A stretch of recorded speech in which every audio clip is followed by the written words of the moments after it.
So much for that introduction, Mr. Lejudas. Hello, everyone. Hello! For those who may not know me, my name is Alfred Jr., student body president for the class of 2024. Before I start my speech, I'd like to thank God for the wondrous miracles He has done in my life and will continue to do in my life, whilst also inviting Him into the hearts of everyone here. If I were to shout out every important person in my life, we would be here for next year's class of 2025 graduation, so I will only name a few. To my beautiful mother, Janet Davis Lewis. If I had the option, I would pick you every time and every lifetime to be my mother. Thank you. Thank you for providing food on the table and instilling the virtue of kindness and love in me. I work to give you a better life than the great one you have already provided. To my father, Alfred Lewis Sr., if I had the option, I would pick you 7 times out of 10 in every lifetime. Honestly, Dad, thank you for always being present at every program or event I went to or participated in. That is all a son can ask for. To my brothers, who I call Yancy, thank you for being the big brother I needed and serving as a role model for me. To my little brother, whom I call Danny, and my other brother, not bound by blood, but still my brother nonetheless, Ronaldo, thank you for always being there and supporting my emotional well-being when needed. To my older sisters, Vicky, who I consider the boss, to Margaret, who I consider as my second mother, and my other sister, Cece, who I sometimes have to mother, thank you all for never complaining when I was under your supervision. Trust me, I know it wasn't easy. To all my other family in the stands that traveled to be here, thank you as well for showing up, and I send the love to the siblings and the rest of the family that could not make it. Shout out my mentor, Mr. Jason Smith, too. Now, I'd like to quickly thank the principal, Mr. Lejudas, as if I do not catch him fast enough, the Board of Ed might just replace him with another principal.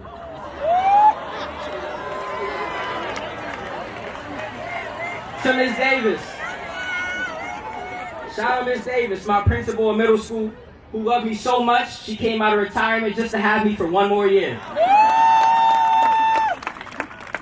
Miss Green, who was so adamant on her Spirit Week themes, we just had to nod our head and smile and say yes. And lastly, Miss Cipriano, who I always avoided in the hallways because most likely I probably owed her a detention. Definitely owed her a detention. To those in the audience that have had an impact in the class of 2024, the little babies that you pampered are all grown up. You did it. Put your blessed hands together and applaud for your children. Come on, we can be louder than that. Applaud for your children.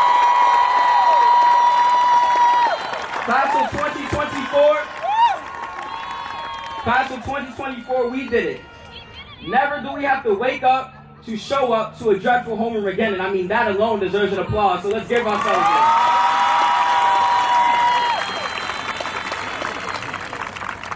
I remember when I was first running for president. I spent a decent amount of time campaigning, creating flyers, posting my running on Instagram stories. I even went as far as creating my own campaign video. I remember when it was time for my speech, followed by the voting process, and finally the results were in. I won. It was an amazing feeling until I realized that, wait, I actually won. I remember being asked by a friend what I was going to do since I became president, to which I replied, honestly, I don't know, bro. I guess I should have thought of that beforehand. Little did I know I would not need a plan, as my grade turned out to be the most disconnected, ununified group of people I could ever know. Whether it was deciding Overpeck Park or the Elizabeth Bridge for senior sunrise, or when senior skit day became senior skit days, plural, because we could not collectively decide on a date. Have you ever seen those compare and contrast images when the president first enters office compared to when he leaves? Well, let's just say 2T4 is evident that presidency can make you age. Coming into high school, I had a full head of hair, and looking at me now, you can do the math. In all seriousness, I love you, 2T4. And I know I can make these jokes with you and not look over my shoulder, because not only are we strong enough to take them, but in addition, able to look back and laugh at all the circumstances we have been through.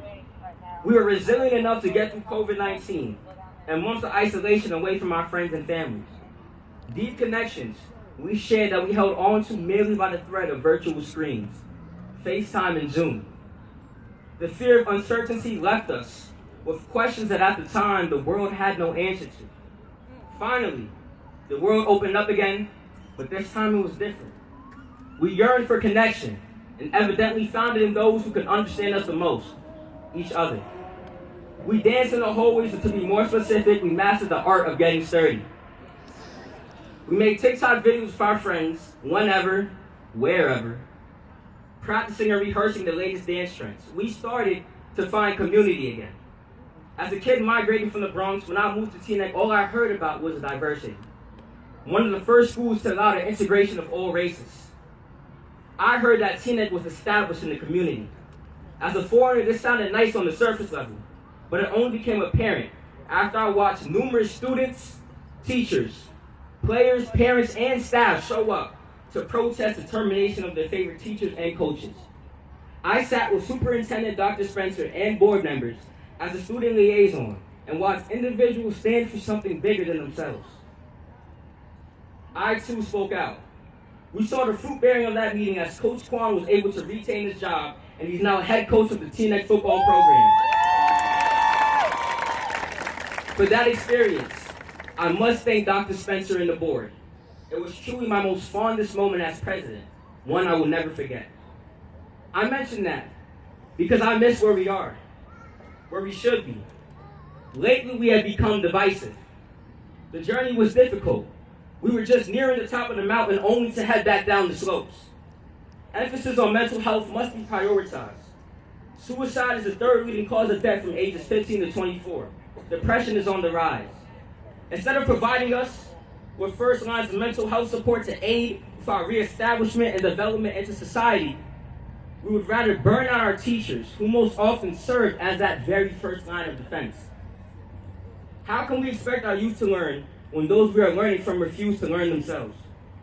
It is not enough to study history. However, we must adapt to it accordingly. If I'm allowed to be honest, I may have not graduated with straight A's and complete honors as I'd like to, but I learned to love your neighbor as you love thyself, to which I believe undoubtedly is an unwavering symbol for the class of 2024, constantly fighting and consistently standing up for one another. Class of 234, thank you for allowing me to serve as your leader. However, I'm here to tell you today that the first leader starts within yourself, within you. You must determine what that lead looks like. Not what your mother or father or anyone else for that matter wants it to look like, but you. For it is your life to live. Never let anyone diminish your goals or the mark you will leave and have left on this world. All of us have a part to play in it, no matter how insignificant it may seem. We each serve a purpose, and life's purpose is to find it. Never let the world identify you. Never let the world create an image of who you are so it may better serve them. Never be discouraged to follow your heart, but always be courageous in following your mind. My favorite quote ever comes from poet Ralph Waldo Emerson, in which he states, "To be yourself in a world that is constantly trying to make you something else is the greatest accomplishment." In closing, my generation has been labeled apathetic, desensitized, fragile, socially anxious, yet we are only products of our own environment. However, even in nature, animals defy the odds, often adapting to change and consequently changing the environment around them for the better. Class of 2T4, as we've done already, let us continue to defy the odds, adapt to change, and change our environments as we did every day in those hallways. Let us leave our mark on the world as the scars of COVID and isolation has left on us. Let us get back to the roots that can only put us together, community. Because what do we have if we do not have each other? Show the world we are not only products of our environments, but creators and founders of it as well. Class of 2T4, let us not be sad because it's over, but smile because it happened. This was never a goodbye, simply just to see you later. Thank you, everyone.